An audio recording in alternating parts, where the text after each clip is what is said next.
Anda membuat statement terbuka. Saya mau kutip, partai mana sekarang yang tidak tersandera oleh kekuasaan?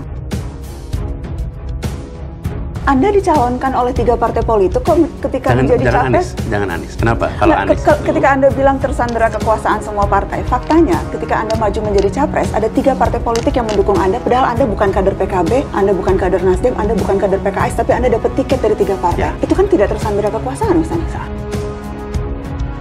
Dan sesuatu itu? Sesuatu itu adalah pengendalian. Oleh siapapun yang bisa memiliki kekuasaan, tidak bisa dikendalikan tanpa kekuasaan. Tidak bisa dikendalikan tanpa kekuasaan.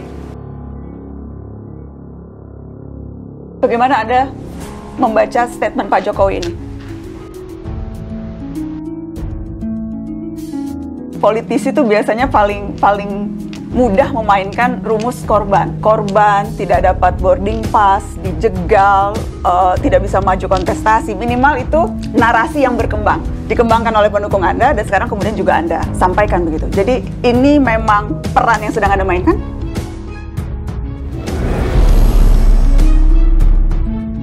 Assalamualaikum warahmatullahi wabarakatuh. Ya, kembali lagi bersama saya di Gosip Politik ya. Kali ini saya akan membagikan pernyataan menarik dari Anies Baswedan saat tampil di Mata Najwa Shihab terbaru ya. Pada kesempatan itu Anies Baswedan menarasikan ada intervensi ya dari kekuasaan di partai politik sehingga dia tidak bisa maju di Pilkada DKI dan Pilkada Jawa Barat ya. Tapi saat Najwa Shihab menanyakan bukti adanya intervensi tersebut, Anies seperti kelabakan ya. Boleh dibilang Anies hanya menduga-duga hal tersebut. Anies Baswedan hanya bermain victim belaka ya, seolah-olah menjadi korban karena gagal maju sebagai kandidat pilkada ya. Dia pun mulai menyalahkan partai politik ya, dan mengait-ngaitkannya dengan intervensi dari kekuasaan. Ya, untuk lebih detailnya mari kita simak bersama video ini. Anda membuat statement terbuka. Saya mau kutip, partai mana sekarang yang tidak tersandera oleh kekuasaan? Jangankan dimasuki, mencalonkan saja terancam bagi yang mengusulkan. Ini apa maksud Anda ketika bicara ini? Ini Anda bicara, apa dasar Anda bicara ini, Mas Anies? Ya, coba kita lihat ya fenomena di beberapa tempat di mana seluruh partai diborong dan lawannya kota kosong. 2 minggu lalu itu jumlahnya 94 kabupaten kota provinsi. Sekarang sudah di atas 50-an. Artinya ada 40-an yang karena putusan MK berubah. Apa yang terjadi ya? Pilkada kok jadi serba kota kosong. Apa yang sesungguhnya terjadi ini? Kok bisa begitu banyak kota kosong? Di Jakarta aja hampir terjadi kota kosong. Calon independen tidak lolos verifikasi. Sesudah itu jadi lolos verifikasi. Kemudian semua partai dikumpulkan untuk mengusung satu pasang calon. Apakah kurang jelas fenomena yang terjadi ini? Mau pakai penjelasan apa lagi kalau bukan kita lihat kenyataan itu?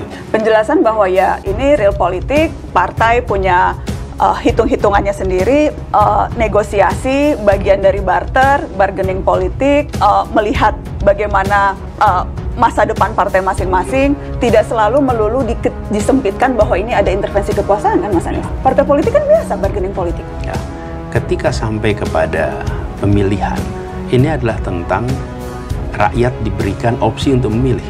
Dan itu artinya partai memiliki kedaulatan untuk mengusulkan, untuk mengusung. Tapi ketika partai kehilangan kedaulatan, ada yang tidak sehat. Dan ini bukan salah partainya, tapi salah yang memberikan tekanan kepada partai. Tidak seharusnya. Dari mana tapi Anda bisa membuktikan itu, Mas Anies?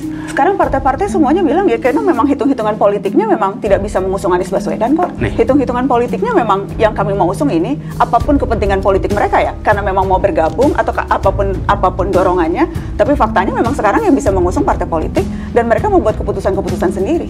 Karena itu hormati keputusannya. Tetapi kita tahu bahwa keputusan itu adalah keputusan yang merupakan pembalikan atas keputusan sebelumnya. Memang pernah partai politik seperti sekarang ini sudah. Ini kita alamin nih. Saya beri contoh paling gampang ya. Jangan Anies di Jakarta, Ibu Airin di Banten, hampir tidak jadi calon. Wali kota 2 periode, sukses. Tokoh Golkar, surveinya di atas 50%, 60%. Kok bisa seperti ini hampir nggak bisa maju? Penjelasannya yang lain mungkin akan bisa bilang ya memang karena ada konflik internal Golkar. Erlangga baru saja diturunkan, Bahlil kemudian maju dan sebagainya. Ini memang perang internal. Selalu ada penjelasan yang bisa diberikan untuk setiap fenomena politik, Mas Anies. Tidak melulu semuanya kemudian menjadi ini intervensi kekuasaan. Kalau partai memiliki kedaulatan, sudah dari dulu partai itu akan nyalonin. Mana ada partai nggak mau nyalonin orang angkanya 60%? Anda dicalonkan oleh 3 partai politik kok ketika menjadi capres? Jangan Anies. Kenapa? Kalau Anies. Ketika Anda bilang tersandera kekuasaan semua partai, faktanya ketika Anda maju menjadi capres, ada 3 partai politik yang mendukung Anda, padahal Anda bukan kader PKB, Anda bukan kader Nasdem, Anda bukan kader PKS, tapi Anda dapat tiket dari 3 partai. Ya. Itu kan tidak tersandera kekuasaan, Mas Anies. Kita merasakan persis kenapa berinteraksi dengan pimpinan partai. Saya bersyukur sekali bahwa pimpinan partai seperti Nasdem, seperti PKB menceritakan apa adanya atas situasi yang dihadapi, oke? Dan lebih rumit daripada Pilpres yang mereka hadapi. Karena itu saya sampaikan, saya hormati keputusan untuk tidak mengusung. Saya hormati keputusan itu karena mereka berhadapan dengan situasi yang tidak sederhana. Saya berikan ilustrasi. Pasca Pilpres situasinya lebih kompleks? Ya, lebih kompleks, bahkan lebih kompleks. Nah, kalau kemudian partai memiliki kedaulatan dan partai boleh melaksanakan kedaulatan itu, kita akan menyaksikan berbagai partai itu punya calon. Nggak kita menyaksikan kota kosong sebanyak ini. Masa kota kosong sebanyak ini? Kalkulasinya kan tidak sesederhana itu, Mas Anies. Untuk bisa memajukan orang, perlu tentunya memastikan kadernya cukup bisa mumpuni, elektabilitasnya tinggi, kemudian punya dana yang cukup, kemudian bagaimana hitung-hitungannya, tentunya kan tidak sesederhana ya penjelasan yang tadi Anda sampaikan. Kalau jumlahnya 3, 5, 10 barangkali boleh. Memang barangkali tempatnya itu ada calon-calon yang sangat populer sehingga tidak bisa dikalahkan. Tapi kalau kita sampai hampir 10% dari pilkada, itu berarti kota kosong ada sesuatu. Dan sesuatu itu? Sesuatu itu adalah pengendalian. Oleh siapapun yang bisa memiliki kekuasaan, tidak bisa dikendalikan tanpa kekuasaan. Nah, apakah ini adalah satu pihak, 2 pihak? Kita nanti harus lihat ya. Tapi harus ada pengendali, udah mungkin. Mas Anies, Anda ini dianggap playing victim loh. Mengatakan seperti ini setelah Anda gagal dapat tiket. Sebelumnya tidak pernah sekencang ini Anies Baswedan. Saya itu bukan gagal dapat tiket. Saya ini gagal, saya tidak dapat boarding pass, tapi tiketnya udah dapat. Tidak bisa terbang, Mas Anies. Iya, tiket udah ada. Coba bayangkan, 3. Jadi ini bukan playing victim. Ini victim beneran. Ini cerita tentang bagaimana kedaulatan partai yang sedang mereka gunakan, terus kedaulatannya hilang. Victim beneran, tapi begini Mas, yang jelas kan itu kayak rumus standar nih. Politik kita tuh melodramatik dan politisi tuh biasanya paling mudah memainkan rumus korban.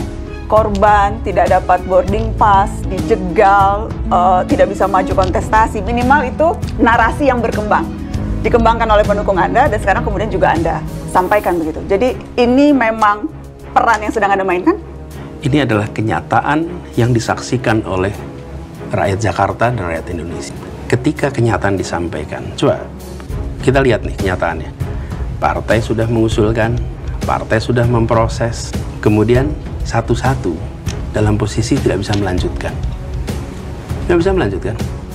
Apa sulitnya menyerahkan pilihan itu pada rakyat?